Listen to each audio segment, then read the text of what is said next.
Today, I'm in Athens, Greece. Now, let's figure out how to spend the least amount of money possible here. I'm a goddess that's in her prime. Superwoman, I am divine. Don't play with me, don't cross that line. I'm a goddess that's in her prime. I'm a goddess that's in her prime. Superwoman, I am divine. Don't play with me, don't cross that line. I'm a goddess that's in her prime. Hello, y'all. I'm Miss World, also known as Casey, and my goal is to show you how to travel around the world in style and on a budget. And if you are a budget traveler, Athens is a pretty awesome city to visit. It is an affordable destination when compared to some other famous European cities. It's a highly walkable city, and there is good public transportation. Not to mention, it happens to be the home city of the goddess Athena. It's where the fabulous Parthenon is located, and it has gorgeous beaches. Food, history, shopping, museums, nightlife, you can do everything here. I loved Athens. And it's even easier to love when you know how to spend time here without spending a lot of money here. So let's talk accommodations. This is going to be one of your bigger expenses in Athens, but there are many options. Athens is a very tourist-friendly city, so there are plenty of hotels to choose from. However, I recommend getting a vacation rental. I got a small apartment in Athens for a week, and it was just perfect. The rental I got received daily maid service, it had its own little kitchen area, and the TV was all set up with Netflix. There are lots and lots of rental options here. But there are some things you need to be aware of when it comes to staying in Athens. Number one is this. The closer you are to the Parthenon, the more you will pay. Now, that actually goes for everything. Restaurants, accommodations. If you can see the Parthenon from where you are paying more money to be there. Athens is not large geographically. You can literally walk from one side of the city to the other, so don't worry about being right up next to the Acropolis. There are subways and cabs, and it's usually very easy to get to where you want to be, so go ahead and get accommodations that are a little bit away from the Acropolis and save yourself some money. However, there are some areas of the city you should avoid entirely. Ammonia, which is north of the Acropolis, has a really bad reputation. I would avoid getting accommodations in this area. When I looked at the map of crimes in Athens, this area did have the most activity, so maybe don't be out and about in this part of the city after dark.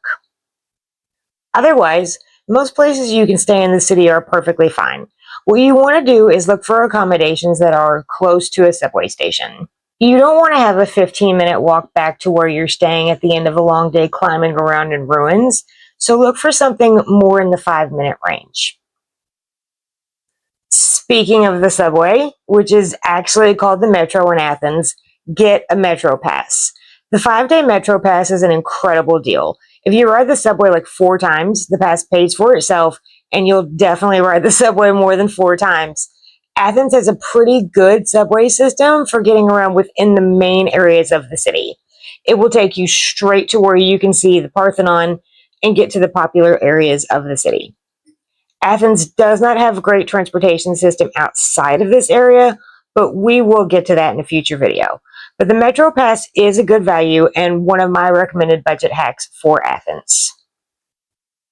The other best way to get around the city is simply to walk. Athens is highly walkable and there's stuff to see literally everywhere. You'll walk past statues and ruins and beautiful churches literally everywhere in the city.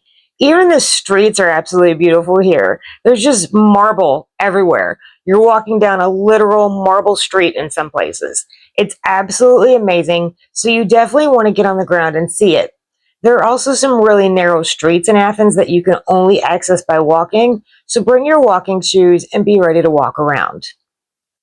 Another thing you should definitely experience while you're in Athens is the food. Greek food is amazing, and I'm going to do some more in-depth videos about it, but there are some tricks and tips you should keep in mind when it comes to eating on a budget in Athens. There are a lot of rooftop restaurants in Athens because the city is beautiful and because if you get up high, you can see the Parthenon because it's at the top of a big hill known as the Acropolis. So these restaurants on the roof are very nice and they're overpriced. Once again, if you can see the Parthenon from the restaurant, you're probably paying a little more for the restaurant. So honestly, avoid the rooftop restaurants because these places tend to be more pricey and I promise you, you are going to see the Parthenon while you're in Athens. You'll see it a bunch of times. You don't need to go to a more expensive restaurant to see it, and you will find tons of incredible food on the ground. Take advantage of the street food. Athens has great street food and lots of little small places tucked into shopping areas. It's really hard to find bad food in Athens, so go to street food places and you'll spend less money and you will eat well. Athens is a very affordable city to visit, especially if you aren't taking a lot of cabs and you aren't eating in the most expensive restaurants. The most expensive thing you're going to do in Athens is visit the attractions. The city has a ton of museums, and of course, there are the archaeological sites. Athens has 7 such sites within the city, including the famous Acropolis and the Parthenon, which are among the more expensive attractions in the city. The National Archaeological Museum is also a bit on the more expensive side. But there are ways to save money on these attractions. The Athenian government offers multiple bundle passes that will get you access to multiple attractions. The Athens City Pass includes admission to the Acropolis and the Parthenon, along with admission to the Acropolis Museum. You will also get a hop-on, hop-off bus tour. This costs about $85 for a single day for one adult. The price goes up if you make the pass available for multiple days. The cost of those 4 attractions is about $107 for one person, so this is a good bargain. The Athens Pass includes admission to the Acropolis and Parthenon, along with the Acropolis Museum and the hop-on, hop-off bus tour. This is about $120, and it comes with an audio guide, and it's a skip-the-line ticket at the Acropolis Museum, which actually is nice because I stood in that line for a long time. The bus tour includes a sunset tour of the Cape, which sounds pretty nice, but for the cost, I'm not sure if this is a great value. I would stick to the Athens City Pass. The Athens Mythology Pass gets you into the ancient Agora, the Temple of Olympian Zeus, and the Acropolis. You get a digital guide for each one. The cost of the pass is $129. Admission to these sites altogether is $65, so this is not a good bargain, and I don't recommend it. The Athens Museum Pass is sort of the same way. It gets you access to lots of museums, including the Acropolis Museum, which I highly recommend seeing, but it doesn't get you into the big national museum, and it includes a museum that's on the island of Crete. So you can really only get the most out of this if you're also going to Crete. It costs about $115, and that's a lot to spend on museums. I suggest picking and choosing the museums you want to visit because even if you hit up several, you probably won't spend this much, and you probably won't want to visit all of the museums offered through the Museum Pass. Something else you want to be aware of when you're planning a trip to Athens is this. Sometimes it's free. There are certain days of the year when monuments, archaeological sites, historic sites, and some museums are totally free to visit. I booked my trip around one of these days because obviously it doesn't get better than free. So you can look at the Greek government's culture website to get a full list of these days and double check my accuracy. But these days are on March the 6th, April the 18th, May the 18th, October 28th, and the first Sunday of the month from November to March, which is considered to be the off season for travel. Attractions are crowded on the free days, but it's definitely worth it to try to visit Athens during one of these days if you can, because it's clearly the most budget-friendly way to see attractions.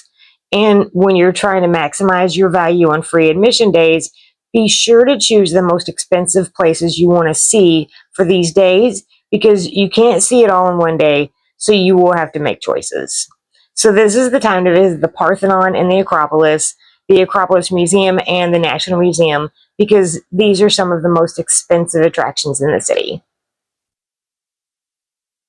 And of course, a great way to save money on attractions is to simply visit free attractions that are always free. I will be doing a video about free stuff to do in Athens next week, so hit the subscribe button now and stay tuned for that info. We're going to do a lot more exploring in Athens and keep finding ways to save money here while having fun. So come back next week and explore Greece with me. Thank you for watching, and thank you for taking the journey with me. Now, Voyager, sail forth to seek and find.